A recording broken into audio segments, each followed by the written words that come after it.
Hello friends, how are you all? I hope you all are fine. Welcome to YouTube channel English literature. हम जो poem discuss करने जा रहे हैं that is when I have fears that I may cease to be, जिसको John Keats ने लिखा है.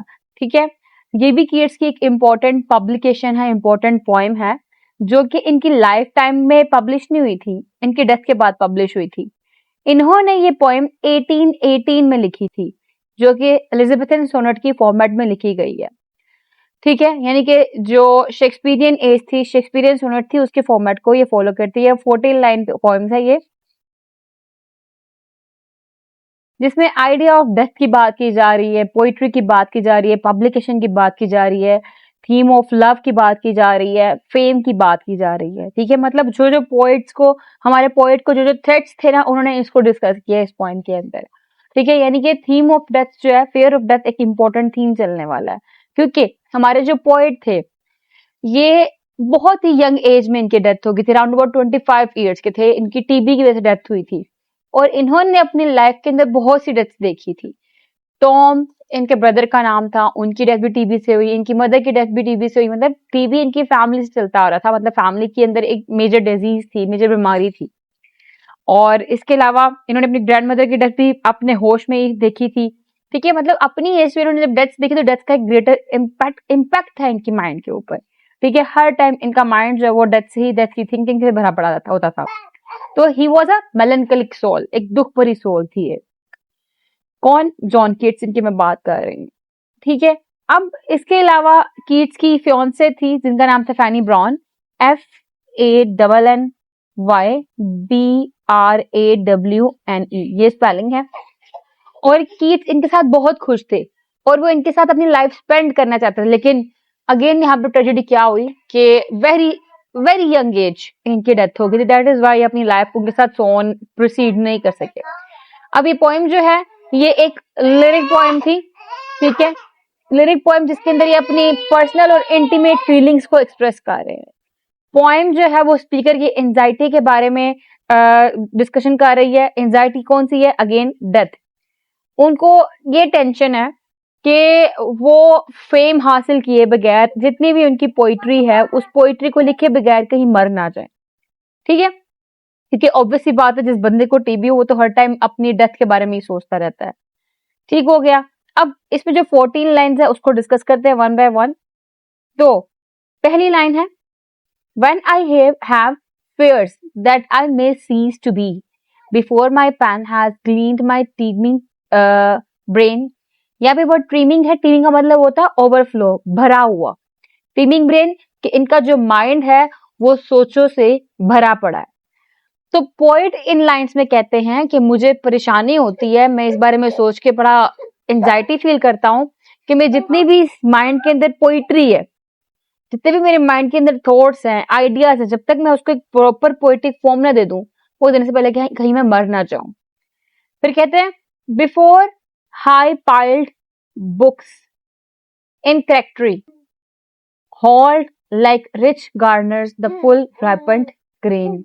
अब करेक्टरी का मतलब होता है यहाँ पे करेक्टर्स या लेटर्स रिटन लैंग्वेज के अंदर जो हो, और गार्नर्स यहाँ पे मेंशन कर रहा है स्टोर हाउस को, जहां पे जो कॉप्स है, फसलें हैं, हार्वेस्ट करके रखी जाती हैं. ठीक है, काटने के बाद लिखी जाती हैं. तो यहाँ पे जो स्पीकर है वो कहता है कि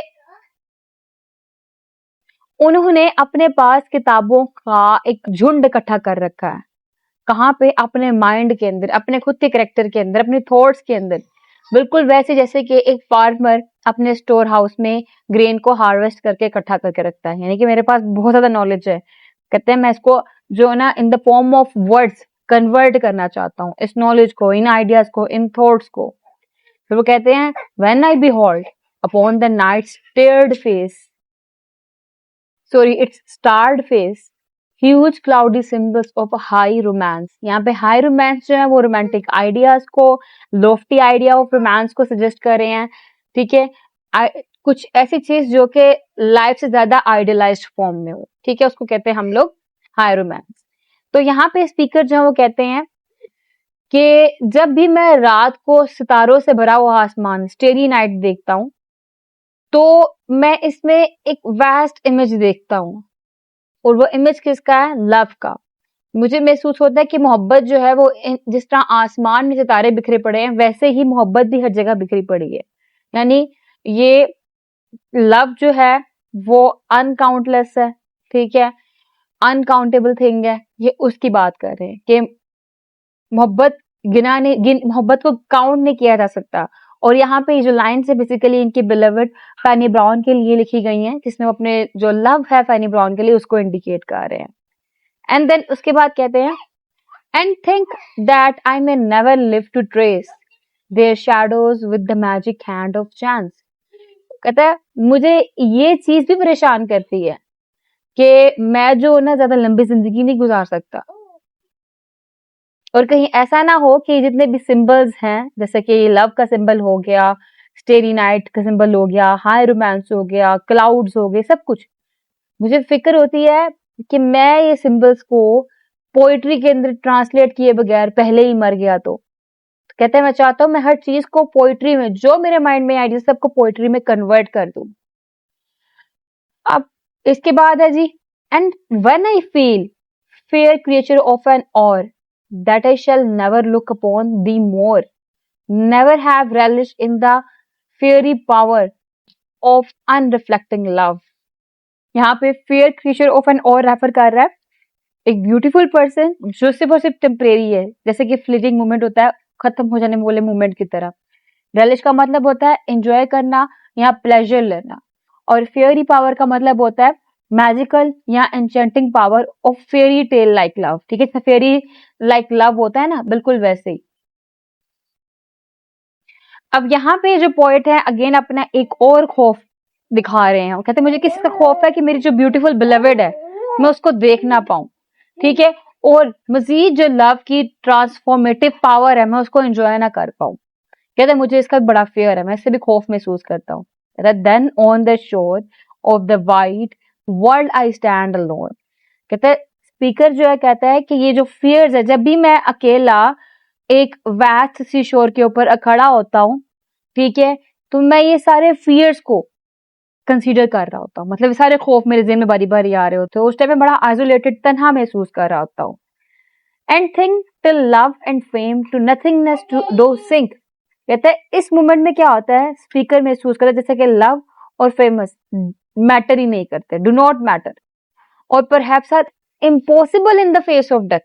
ठीक है, तो कहते हैं इस टाइम पे, इस मोमेंट पे मुझे ये फील हो रहा था कि जो लव है, ये फेम है, ये कोई मैटर नहीं करता, और शायद क्योंकि मौत आ जाए नहीं कभी भी, तो इसलिए जब भी मौत आनी हो उसकी कोज पे, डेथ की कोज पे ये चीजें लाइक लाइफ के अंदर ही इसको जिंदा रहते हो, इसका लव मिल जाना या फेम मिल जाना इसके लिए इम्पॉसिबल चीज है। क्लियर? ये पोएम थी फियर ऑफ डेथ, इसका डोमिनेंट थीम है। क्रिएटिविटी एंड एम्बिशन भी इसका एक थीम है। And then the beauty of the natural world भी यहाँ पे इंडिकेट किया गया। लव एंड रिकॉग्निशन इसका अगेन एक थीम है। तो ये इसके ओवरऑल थीम्स थे। तो पोएम बड़ी ब्यूटीफुली क्राफ्टेड थी। आई होप ने आके आपने इसको एंजॉय किया होगा, जिसमें जो जॉन कीट्स है अपने मेलंकलिक लाइफ को, अपने फियर्स को डिस्कस कर रहे थे। जो जॉन कीट्स बेसिकली एक रोमांटिक पोएट है जो कि रोमांटिक एरा से बिलोंग करते हैं, और यहाँ पे वो अपनी पोएट्रिक क्रिएटिविटी की तो बात कर रहे हैं कि वो उससे खुश हैं, वो अपनी जितनी भी पोएट्री है उसको इंसर्ट करना चाहते हैं वर्ड्स के अंदर, लेकिन साथ ही साथ उनको थ्रू आउट पोएम में क्या था, एक खौफ था। खौफ किसका? मौत का। क्लियर? तो वीडियो यहाँ पे हुई कंप्लीट। वीडियो पसंद है वीडियो को लाइक भी करिएगा, चैनल को सब्सक्राइब करना मत भूलिएगा, दुआ में खास याद रखिएगा। Stay tuned with us, take care.